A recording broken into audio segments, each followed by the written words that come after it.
Buenos días, mi nombre es María Gabriela Serpa, estudiante de cuarto año de Medicina de la Universidad Nacional Experimental Rómulo Gallegos.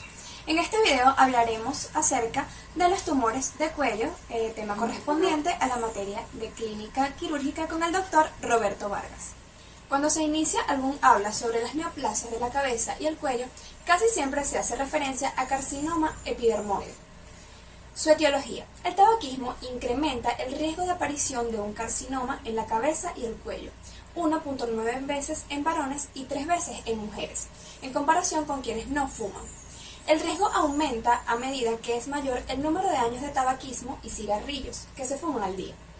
El alcohol por sí solo confiere un riesgo 1.7 veces mayor en varones que consumen de 1 a 2 bebidas al día, en comparación con quienes no beben. Este aumento de riesgo aumenta más de 3 veces en los bebedores crónicos. Ahora bien, en cuanto a la anatomía, las vías respiratorias y digestivas superiores se dividen en varios sitios precisos, que incluyen cavidad bucal, faringe, laringe, cavidad nasal y senos paranasales. Dentro de estas áreas se encuentran subsitios individuales con relaciones anatómicas específicas que afectan el diagnóstico, la diseminación y la selección de las opciones terapéuticas. La propagación de las neoplasias de un sitio a otro está determinada por el trayecto de los nervios, los vasos sanguíneos y las vías linfáticas, así como los planos faciales. Estos sirven como barreras contra la invasión directa de los tumores y contribuyen al patrón de diseminación hacia ganglios linfáticos regionales. En cuanto a la faringe, podemos decir que se divide en 3 regiones: nasofaringe, bucofaringe e hipofaringe. La nasofaringe se extiende desde el tabique nasal posterior y las coanas a la base del cráneo e incluye fosa de Rosenmüller y la protuberancia de las trompas de Eustaquio a los lados. El borde inferior de la nasofaringe es la superficie superior del paladar blando.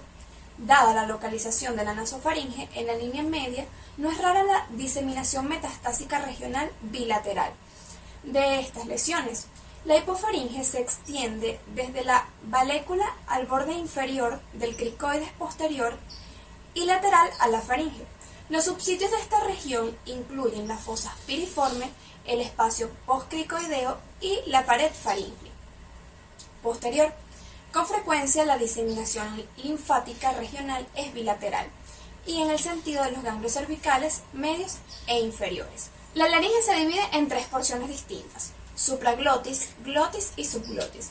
La laringe supraglótica incluye epiglotis, las cuerdas vocales falsas y la superficie interna de los pliegues ariepiglóticos y el techo de los ventrículos laríngeos.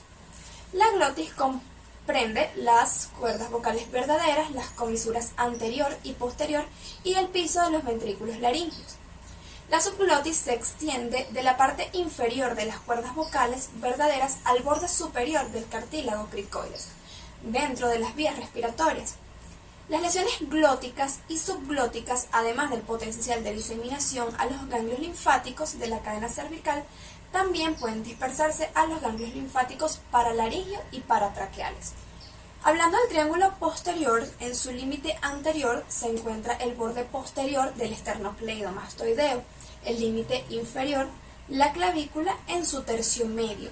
En el límite posterior encontramos el borde anterior del músculo trapecio y en el piso el músculo esplenio, el músculo elevador de la escápula, músculos escalenos y contienen los ramos cutáneos del plexo cervical y el nervio espinal. Hablando del triángulo carotidio, en su límite superior por el vientre posterior del digástrico y el estiloioideo.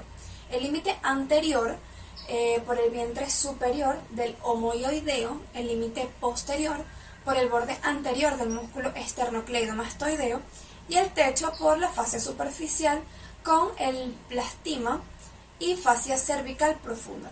El piso va a estar conformado por partes de membrana tiroidoidea, hipogloso y constrictor medio e inferior de la faringe.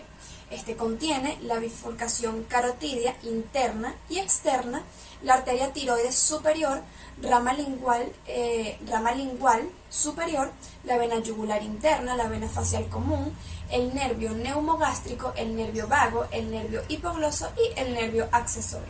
En cuanto al triángulo muscular u homotraqueal, en su límite superior corresponde a lateral del vientre superior del homoioideo, el límite inferior, el borde anterior del músculo esternocleidomastoideo, el límite medial por la línea media y el techo va a estar conformado por piel, fascia superficial con el plastima y la fascia cervical profunda.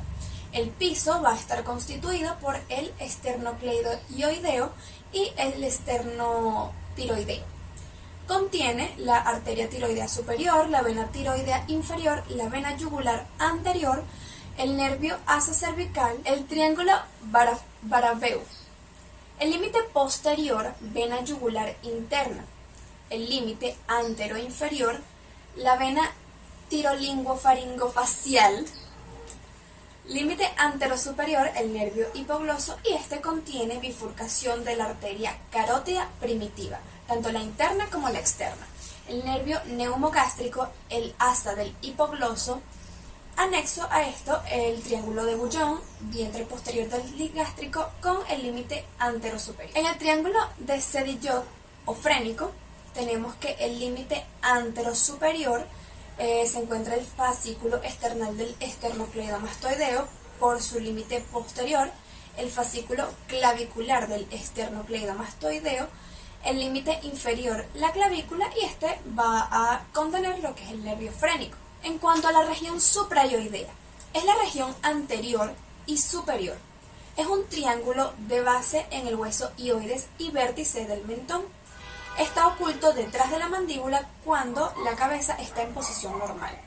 Sus límites por el lado superior son el borde inferior de la mandíbula, por el lado inferior la línea horizontal que pasa por el hueso hioides y lateralmente ambos músculos esternocleidomastoideos.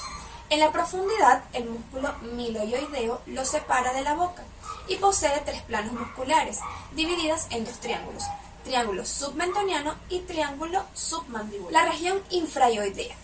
Esta región media e impar anterior del cuello se puede describir como un triángulo de base en el hueso hioides entre los músculos esternocleidomastoideos. Es una región netamente muscular, dejando de lado el eje visceral del cuello. Sus límites por la parte superior son el hueso hioides, laterales los músculos esternocleidomastoideo, inferior escotadura esternal y en profundidad la región prevertebral. Este posee 2 planos musculares. La región carotidia es toda la región que oculta el músculo esternocleidomastoideo. Sus límites están conformados de la siguiente manera. Arriba, línea que une el apófisis mastoides y el ángulo de la mandíbula. Anterolateral, los músculos